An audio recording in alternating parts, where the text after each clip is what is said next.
LG नहीं बोला जाता, इसको एक्चुअली एलयूजी बोला जाता है, एलयूजी। तो इसको एलजी प्रोनाउंस करेंगे तो ठीक रहेगा। तो एलजी एक ऐसी पोएम होती है जिसका सीरियस रिफ्लेक्शन होता है, स्पेशली ये किसी की डेथ पर लिखी जाती है। और इस टाइप की पोएम्स के अंदर किसी भी टाइप का मीटर, राइम, स्ट्रक्चर फॉलो नहीं किया जाता, क्योंकि एलजीज के कोई भी स्पेसिफिक रूल्स नहीं होते। इसमें पोएट जो एलजी लिख रहा है उसके इमोशंस पर फोकस किया जाता है, ना कि वो एलजी के अंदर स्टोरी सुनाता है।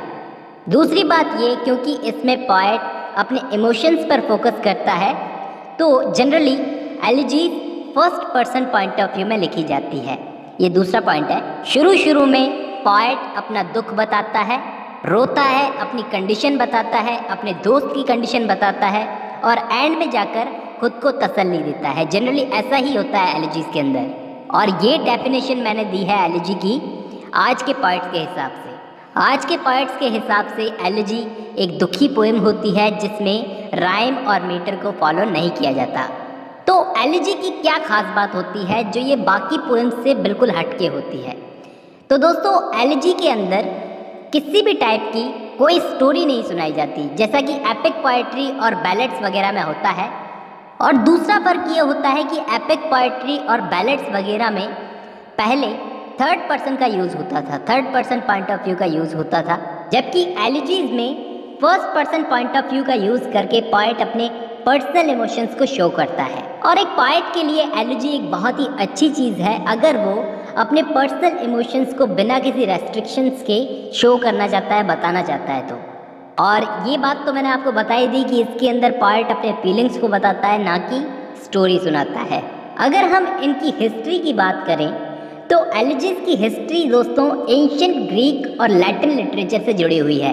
और ध्यान देने वाली बात यह है कि एंशिएंट ग्रीक और लैटिन लिटरेचर में एलजी को एलिजाइक कपलेट्स में लिखा जाता था। ध्यान देना, एलिजाइक कपलेट्स में लिखा जाता था। और इन एंशिएंट राइटर्स में एलजीज लिखने वाले दो बड़े नाम हैं, कैचुलस और ओविड।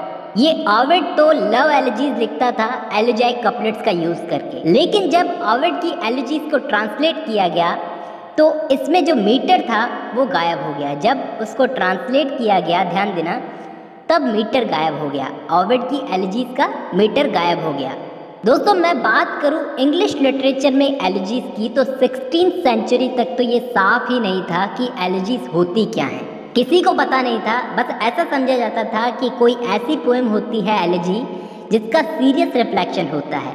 लेकिन 16th सेंचुरी में जाकर इसका ठीक मतलब पता चला कि ये एक ऐसी पोएम होती है जिसमें दुख और लैमेंटेशन होते हैं। लेकिन फिर भी इस फॉर्म को सबसे ज़्यादा अहमियत दी 18th सेंचुरी के पोएट्स ने, यानी कि इंग्लिश रोमांटिक पोएट्स ने। इंग्लिश रोमांटिक पोएट्स ने ही एलिजिक स्टैंजा को वापस री इन्वेंट किया। इसमें सबसे पहले एलिजी लिखने वाले बंदे थे थॉमस ग्रे। थॉमस ग्रे ने अपनी एलिजी लिखी, elegy written in a country churchyard. ये एक अच्छा एग्जाम्पल है एलिजिक स्टैंजा का, क्योंकि इस एलिजी के अंदर एलिजिक स्टैंजा का यूज़ हुआ। एलिजिक स्टैंजा क्या होते हैं? 4-4 लाइनों में लिखे जाते हैं। आप देखोगे अगर इसको elegy written in a country churchyard को, ये 4-4 लाइनों के स्टैंजाज में लिखी गई है, उसको बोला जाता है एलिजिक स्टैंजा। और दोस्तों, इनको क्वाट्रेंस भी बोला जाता है। और इन एलिजिक स्टैंजाज को आयम्बिक पेंटामीटर में लिखा जाता है। अब दोस्तों, मैं आपको बताऊं कि एलिजी का एक बहुत ही फेमस टाइप होता है पास्टरल एलिजी। याद रखना, पास्टरल एलिजी। इस पास्टरल वर्ड का मतलब होता है कंट्री साइड का इलाका, यानी कि कोई देहाती गांव का इलाका। इन पास्टरल एलिजीज में क्या होता है, कोई शेपर्ड मर जाता है, कोई गडरिया भेड़ चराने वाला वो मर जाता है और उसका दोस्त उसके लिए रोता है। दोस्तों, ये पास्टरल एलिजीज की जड़ें एंशिएंट ग्रीक और रोमन पोएट्री में मिलती हैं। दोस्तों, आपने कोई ना कोई अगर पास्टरल एलिजी पढ़ी हो तो उसके अंदर ये ट्रेंड जो है, ये जो सिस्टम है, ये जो फैशन है कि एक शेपर्ड मर जाता है और दूसरा शेपर्ड उसके लिए गाना गाता है, यानी कि उसके लिए रोता है, पोएम लिखता है। ये किसने चालू किया था? तो एक बहुत बड़े रोमन पोएट थे, वर्जिल।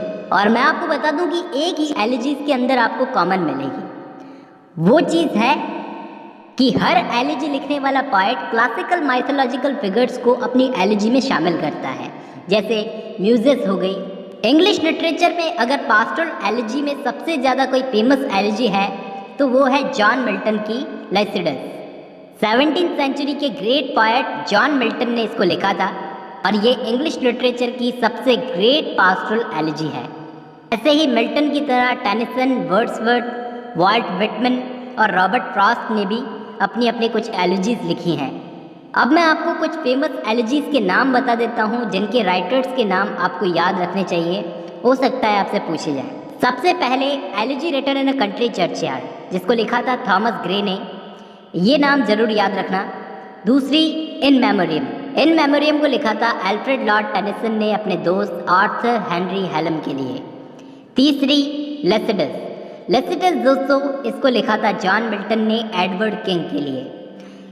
चौथी एडोनाइस, एडोनाइस को लिखा था दोस्तों पीबी शैले ने जॉन कीट्स के लिए।